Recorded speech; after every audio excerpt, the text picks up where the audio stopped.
오늘 함께 보실 말씀은 사도행전 28장 16절에서 31절까지의 말씀입니다. 23절에서 31절까지만 읽도록 하겠습니다. 그들이 날짜를 정하고 그가 유숙하는 집에 많이 오니 바울이 아침부터 저녁까지 강론하여 하나님의 나라를 증언하고 모세 율법과 선자의 말을 가지고 예수에 대하여 권하더라. 그 말을 믿는 사람도 있고 믿지 아니한 사람도 있어 서로 맞지 아니하여 흩어질 때 바울이 한 말로 이르되 성령이 선지자 이사야를 통하여 너희 조상들에게 말씀하신 것이 옳도다. 일렀을 때 이 백성에게 가서 말하기를 너희가 듣기는 들어도 도무지 깨닫지 못하며 보기는 보아도 도무지 알지 못하는도다. 이 백성들의 마음이 우둔하여져서 그 귀로는 둔하게 듣고 그 눈은 감았으니 이는 눈으로 보고 귀로 듣고 마음으로 깨달아 돌아오면 내가 고쳐줄까 함이라 하였으니 그런즉 하나님의 이 구원이 이방인에게로 보내어진 줄 알라. 그들은 그것을 들으리라 하더라. 바울이 온 이틀을 자기 셋집에 머물면서 자기에게 오는 사람을 다 영접하고 하나님의 나라를 전파하며 주 예수 그리스도에 관한 모든 것을 담대하게 거침없이 가르치더라. 아멘. 아침 묵상을 들으시는 모든 성도님들에게 하나님의 은혜가 있기를 간절히 소망합니다. 오늘 본문은 드디어 바울이 로마에 도착한 상황을 말해주고 있습니다. 바울은 경비병 한 사람과 함께 가택 연금이 되어 있습니다. 로마에서도 바울은 자신의 선교 전략을 그대로 적용합니다. 그의 선교 전략이 무엇이었죠? 먼저 유대인들에게 복음을 전하는 것이었습니다. 그래서 이방 도시에 가면 그가 가장 먼저 찾았던 것이 무엇이었습니까? 바로 유대인 회당이었습니다. 유대인 회당을 찾아서 말씀을 전했습니다. 그런데 지금 바울은 로마에 갔지만 가택 연금이 되어 있죠. 그래서 유대인 회당을 갈 수가 없었습니다. 그래서 이번에는 자신이 머물고 있는 집에 유대인 지도자들을 초대합니다. 바울은 이스라엘의 소망 때문에 자신이 이렇게 쇠사슬에 매여 있음을 그들에게 말하죠. 여기에서 이스라엘의 소망이 무엇을 가리킵니까? 바로 부활의 주님이신 예수님을 의미하죠. 로마의 유대인들은 예루살렘의 유대인들과 달리 바울에 대하여 처음부터 저항하지 않았습니다. 아직 유대 땅으로부터 전해진 바울에 관한 이야기를 들어본 적이 없었기 때문입니다. 그래서 그들은 바울과 두 번째 만남을 갖게 됩니다. 바울은 아침부터 저녁까지 하나님 나라와 예수 그리스도에 대해서 말씀을 전했습니다. 이 바울의 메시지를 듣고 어떤 이들은 믿게 되고 어떤 이들은 이 메시지를 거부했습니다. 26절에서 27절을 보면 하나님 나라와 예수 그리스도에 대한 메시지를 거부한 유대인들에게 바울이 이사야 말씀을 인용하여 경고합니다. 제가 26절과 27절 말씀을 읽어보겠습니다.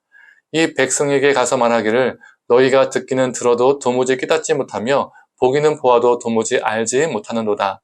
이 백성들의 마음이 우둔하여져서 그 귀로는 둔하게 듣고 그 눈은 감았으니 이는 눈으로 보고 귀로 듣고 마음으로 깨달아 돌아오면 내가 고쳐줄까 함이라 하였으니. 이사야 시대의 유대인들도 하나님의 말씀을 전혀 이해하지 못했습니다.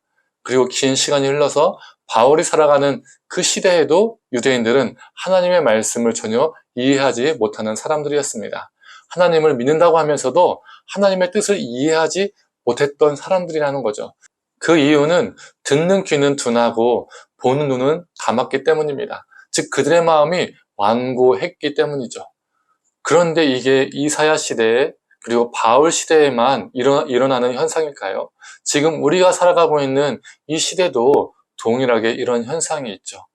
귀를 열고 눈을 열면 하나님의 역사를 경험할 수 있을 텐데 하나님을 믿는다고 말하지만 완고한 마음으로 눈과 귀를 닫고 자신의 뜻대로 살아가는 신앙인들이 있다는 것입니다. 우리에게 정말 중요한 것은 진심으로 하나님의 말씀을 듣고자 하는 것, 진심으로 하나님의 역사와 하나님의 말씀을 보고자 하는 것입니다. 성도님들, 저와 성도님들의 눈과 귀가 둔감한 귀, 감은 눈이 아니라 하나님의 말씀에 민감한 귀, 하나님의 말씀에 크게 뜬 눈이 되기를 간절히 소망합니다. 오늘 본문의 마지막 두 구절이자 사도행전의 마지막 두 구절인 30절과 31절은 이렇게 기록되어 있습니다. 바울이 온 이태를 자기 셋집에 머물면서 자기에게 오는 사람을 다 영접하고 하나님의 나라를 전파하며 주 예수 그리스도에 관한 모든 것을 담대하게 거침없이 가르치더라.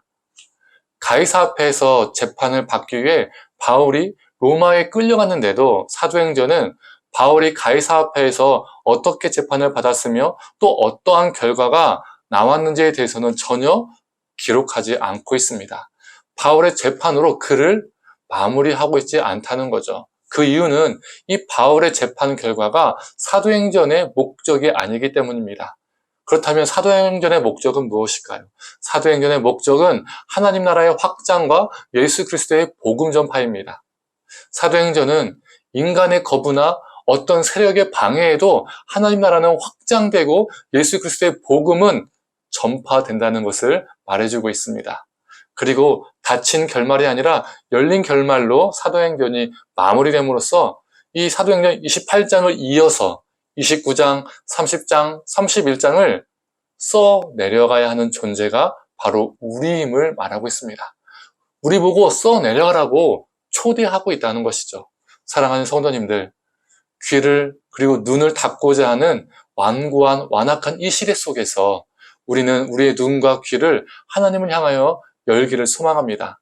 하나님의 말씀에 우둔한 귀가 아니라 민감한 귀, 감은 눈이 아니라 떠있는 눈이 되어서 우리 삶을 통해서 하나님 나라가 확장되고 예수 그리스도가 전파되는 역사가 있기를 간절히 원합니다. 우리 삶으로 28장을 이어서 29장, 30장을 써 내려가기를 간절히 소망합니다. 함께 기도하겠습니다.